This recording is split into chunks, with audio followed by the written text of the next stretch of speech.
po kami mga brother and sisters. Nandito po kami sa Subak-Basbas. Dito po kami nanguha kami ng ng marabilos. Ay, or serpentina, no? Damo.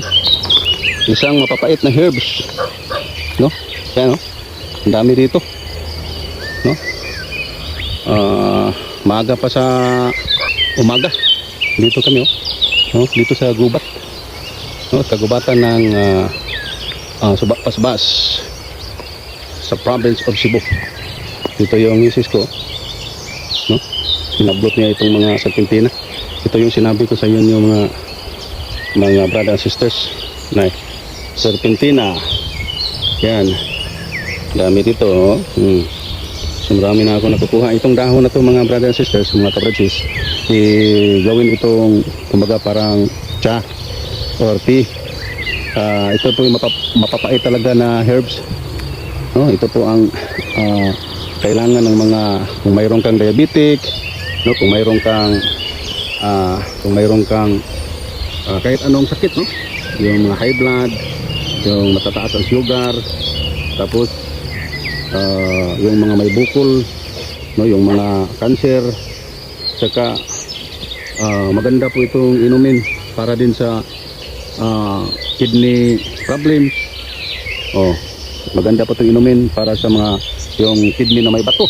Yan, ito po'y resita ng mga herbal doctors, no? Napakatindi ito. Kung matataas ang sugar mo, minom ka lang nito ng araw-arawin mo itong minom, madali lang bumaba ang sugar, no? Kaya ito yung namin, no? Sekreto ng misis ko. Yan, dito kami, no? Talaga namin ng oras, binigyan namin ng oras na kumuha dito. Ito po ay malalayong dapit from my place, my house, to here, no? So dito kami, no? Yun, isang kagubatan yung mga brother and sisters. Kaya ito po ang instruction ng Diyos. Ito po ay biblical talaga mga brother and sisters, dahil nakasulat po talaga sa Biblia, instruction po ng Diyos na kailangan natin kumain o uminom, no? Kainin talaga itong mga mapapait na gulay, mapapait na herbs. Ito po ay nabilong po talaga ito sa tinatawag na mapapait na herbs, no? Ito din, balik lang yan, no? Yung mga brother and sisters, yun ang motorsiklo ko. Yan, no? Yan, no? Ito kami, ang dami, no? Itong gubat na to, maraming nakatago na mga gamot sa mga diabetic, no? Itong mga brother and sisters, pag kumain ka ng maraming karni, ito lang ang katapat mo para maiwasan, no, ang kidney problem, maiwasan yung pagtaas sa sugar, maiwasan yung blood pressure. Ito, yan, yan, yan mga brother and sisters. Kaya kailangan mo itong gawin, itong mga herbal. Ito talaga ay nakasulat sa Biblia, kasi may matitindi itong tulong, no? Sa atin itong mga kalusugan, no? At ang instruction ng Diyos po dito talaga noon pa, no, sa Lumang Tipan, ay sabi po doon sa Biblia, sa Exodus Kapitulo 12 versikulo 8, ang sabi po dito, na "You shall eat the flesh that tonight roasted on the fire with unleavened bread and bitter herbs. They shall eat it." Ito po na verse na to mga brothers and sisters, this verse is central to the Passover meal. So mayroon talagang pagdiwang, no, ng Passover or Pasko, no? Tapos ang instruction ng Diyos sa mga tao, sa mga instruction ng Diyos sa mga Israelita sa Exodus, no, ito po, no, sabi po dito na kakainin, no? Tapos with unleavened bread and bitter herbs they shall eat it. Ito naman, pwede naman itong kainin. Ano mo ito? Kaya lang ang ginawa namin dito, hindi naman namin kinakain. Binabad lang namin sa mainit na tubig, pinakulong tubig. At tapos yung katas niya, yung ano ba, yung mapait, yun ang kinukuha na ito. Kung kainin mo ito, pwede ito ilagay sa mga pagkain ihalo. Depende sa inyo, no? Ito po yung klaseng herbs, no? Herbs. Tinatawag ito bitter herbs. Ito po ay kailangan na inumin or kainin mo ito dahil ito po ay instruction ng Diyos. Ang sabi din doon sa the book of Numbers, sa the book of Moses, Numbers chapter 9 verse 11, na ito po ay instruction. This verse reinforces the instruction to eat bitter herbs during the Passover celebration in all future. Kaya mga kabradis, na instruction po talaga ito sa Biblia. Pag sa Biblia natin makikita itong mga nakasulat, ito po ay instruction ng Diyos. At ito po ay talagang ipinapatupad, no? Itong instruction para kainin itong mga mapapait na mga gulay, mapapait na mga herbal, no? During the Passover celebration. So talagang noon pa talaga mga brothers and sisters, no?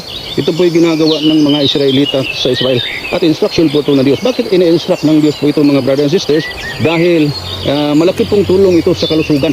Hindi naman magbigay ng instruction ng Diyos pag ito po ay makasasama sa ating kalusugan, no? Talagang ang sasapitin talaga pag ang tao po ay kumakain ng mga mapapait na herbal o gulay, uminom ng mga herbs na mapapait, malaki po talaga ang tulong, may tutulong sa atin pong kalusugan, no?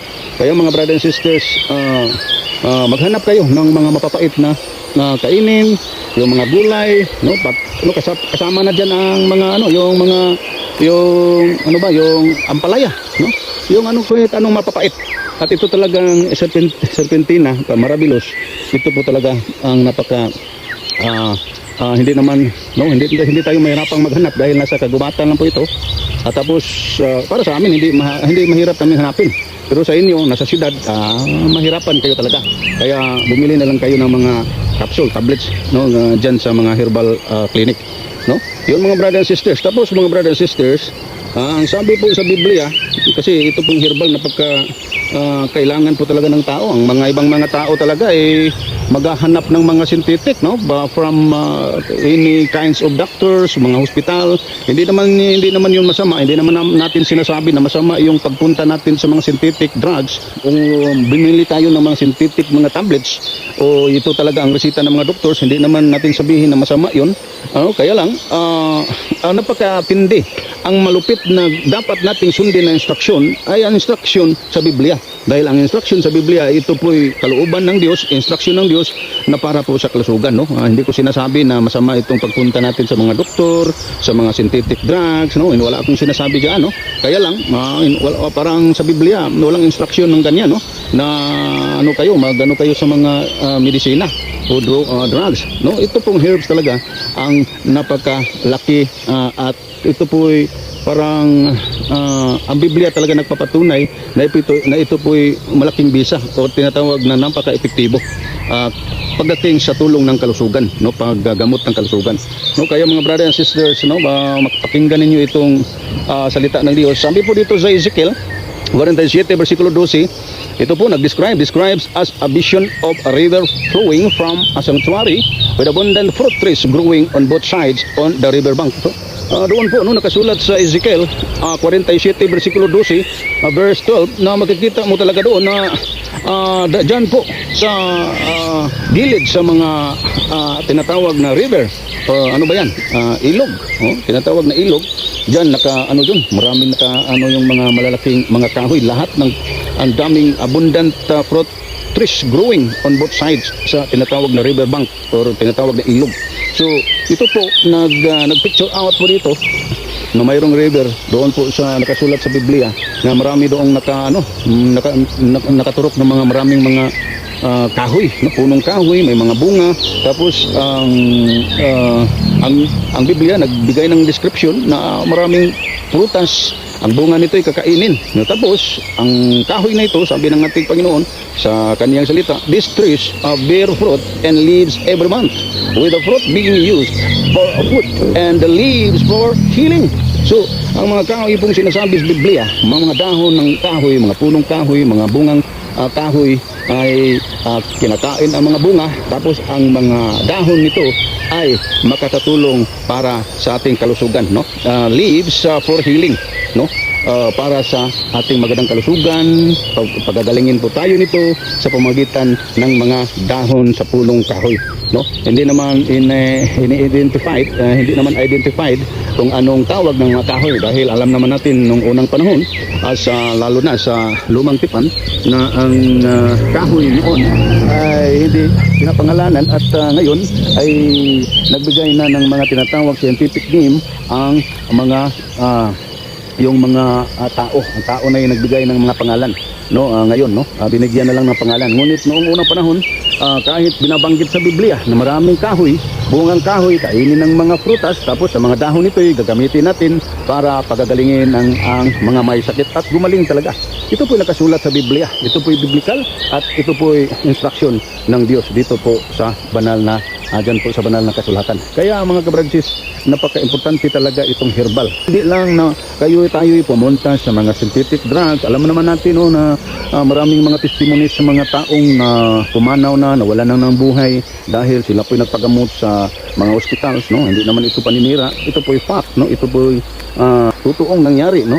Na ang mga testimonyo ng mga nagpunta sa mga ospital, sila po'y talagang, no, niresita ang maraming mga gamot, mga tablitas, mga matatapang na tablitas, tapos gumaling talaga ang organ. Halimbawa, no, pinagaling natin ang ating puso, may mga maintenance po tayo, tablets, galing po sa doktor, resita ng doktor, ito po'y payo ng doktor, tapos ang nangyari ay apektado pa pala, ang affected pa pala ang kidney.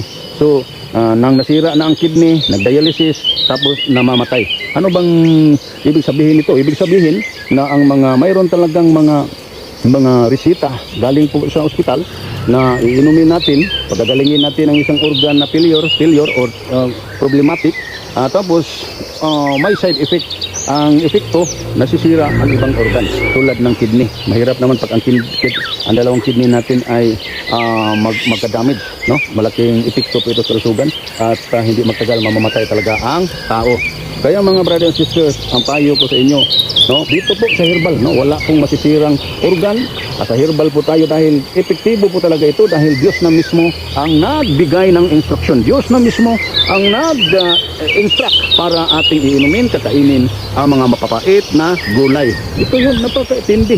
No, kaya huwag ninyong agsayahin. Maniwala kayo sa Diyos, maniwala kayo sa Biblia.